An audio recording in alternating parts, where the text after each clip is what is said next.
Imagine for a moment that you are sitting in my office. The sun is beginning to dip below the horizon, casting long, honey-colored shadows across the mahogany shelves filled with medical journals and the soft green leaves of the monstera plant in the corner. We have spent the last hour discussing the hardware of your body, the shifting levels of estradiol, the thinning of the vaginal epithelium, and the specific pH balance of the lubricants you've been trialing. But as the room grows quiet, you lean back in the velvet chair, and I see that look in your eyes. It is a look I have seen in the eyes of thousands of women in their 60s and 70s. It is a mixture of curiosity, a hint of lingering cultural shame, and a profound desire for truth. "Doctor," you ask softly, "I've noticed that when I take the time, truly take the time, the experience feels different than it did when I was 30. It's not just in my body, it feels like my brain is waking up. Is that normal? Or am I just imagining that this second spring is more powerful than my youth?" I smile, because you have just hit upon the most exciting frontier in sexual medicine. Today, we are going to leave the genital geography behind and travel upward. We are going to explore the most sophisticated, complex, and essential sexual organ you possess, the human brain. During a second spring orgasm, your brain isn't just reacting, it is performing a high-level neurological symphony. It is a moment of profound recalibration that clears out the mental cobwebs and reinforces your cognitive vitality. Over the next hour, I am going to walk you through the 4 acts of this neurological play, the history of why we were taught to fear it, and the clinical proof that your brain is, quite literally, designed for this joy. Act 1. The Ghosts of the Victorian Exam Room. To understand the brilliance of the mature sexual brain, we must first understand the darkness we are emerging from. We carry within us the echoes of our mothers, our grandmothers, and the doctors who preceded me by a century. In the late 1800s, medicine viewed the female brain as a fragile vessel. If a woman displayed anxiety, frustration, or a healthy sexual appetite, she was diagnosed with female hysteria. The word itself comes from the Greek hystera, meaning womb. The medical establishment literally believed that a woman's mind was a slave to her wandering uterus. The cure for this hysteria was pelvic massage, performed by physicians to reach what they called hysterical paroxysm.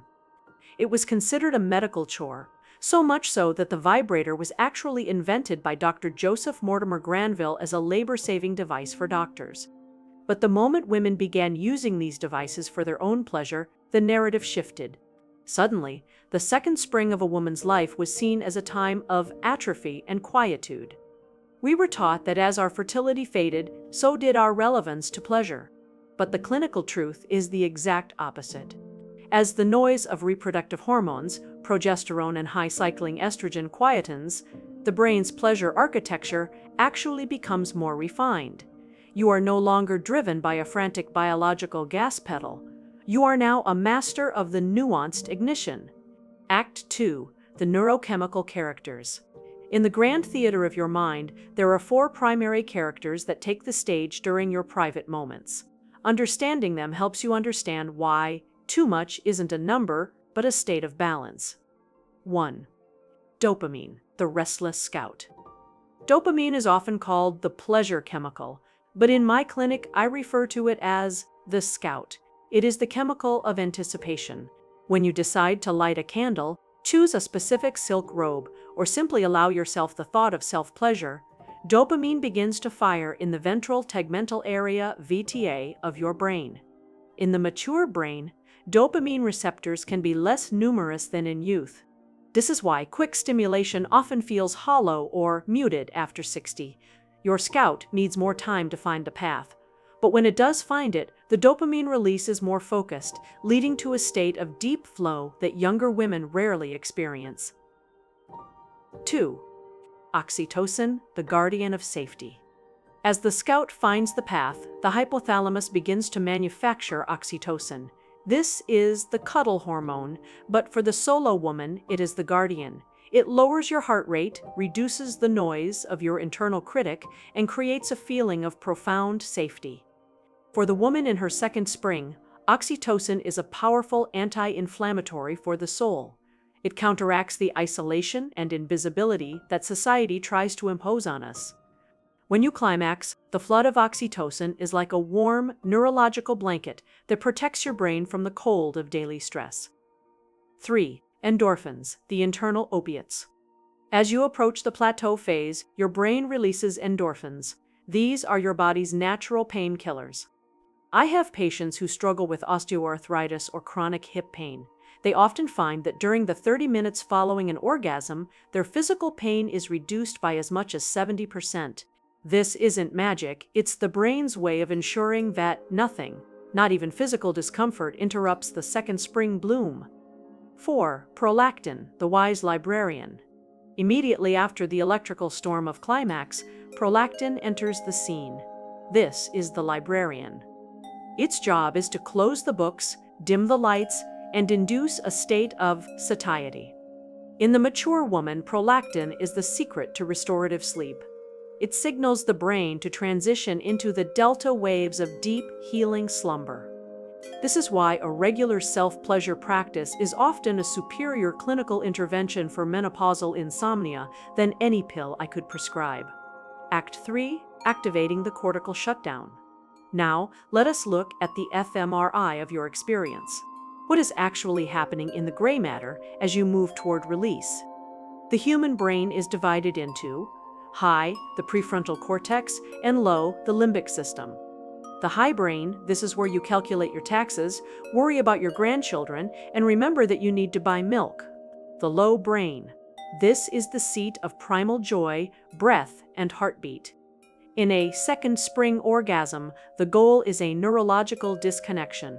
At the moment of climax, the lateral orbitofrontal cortex, the part of your brain that manages self-control and social judgment, essentially goes dark. For a few glorious seconds, you are egoless. The part of you that worries about how you look, or whether you are too old, or what time it is, simply ceases to exist. This is a neurological reset. It is the only time the human brain is capable of such a complete reboot. This shutdown allows the brain to clear out metabolic waste and strengthen the connections between the two hemispheres.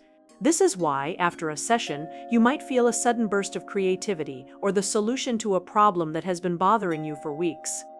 You've cleared the cache of your mental computer. Act 5E, the estrogen gap, as a creative opportunity.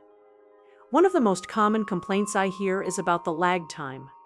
Dr. Stones, a patient might say, "It takes me 20 minutes just to feel the sparks now. It used to take 2. Clinically, we call this the estrogen gap. Estrogen is a neurosteroid that polishes the receptors for serotonin and dopamine. As it declines, the wires are a bit less conductive.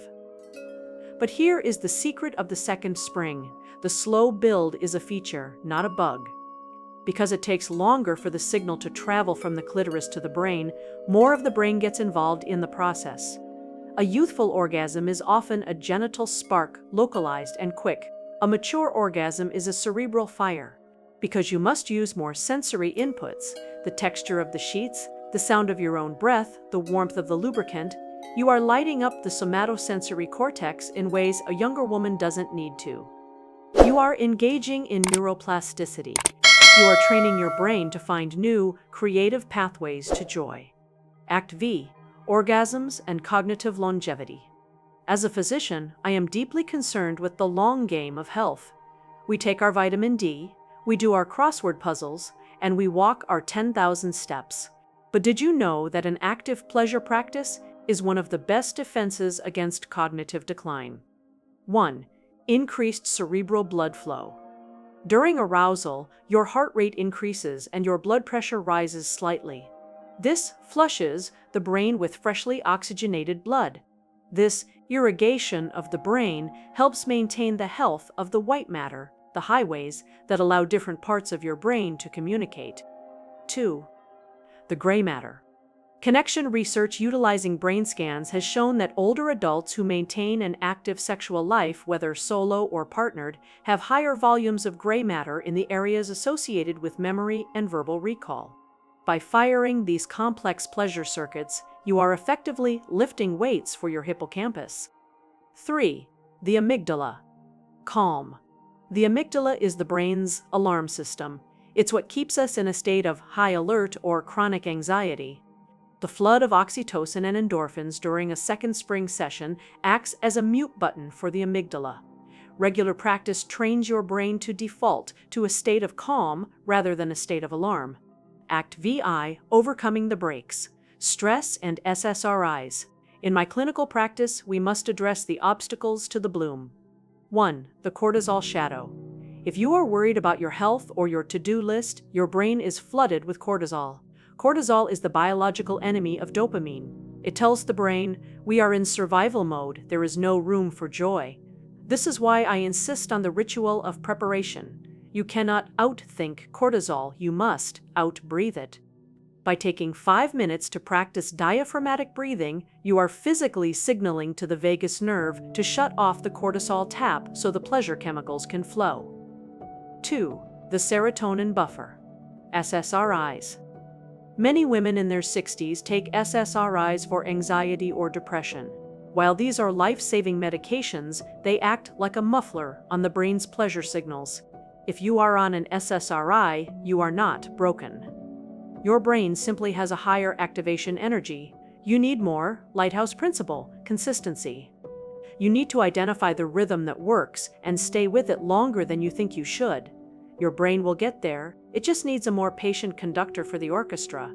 The 30-day neurocalibration program. If you feel that your brain and body have become disconnected, I invite you to follow this 30-day clinical protocol to reprime your second spring circuitry.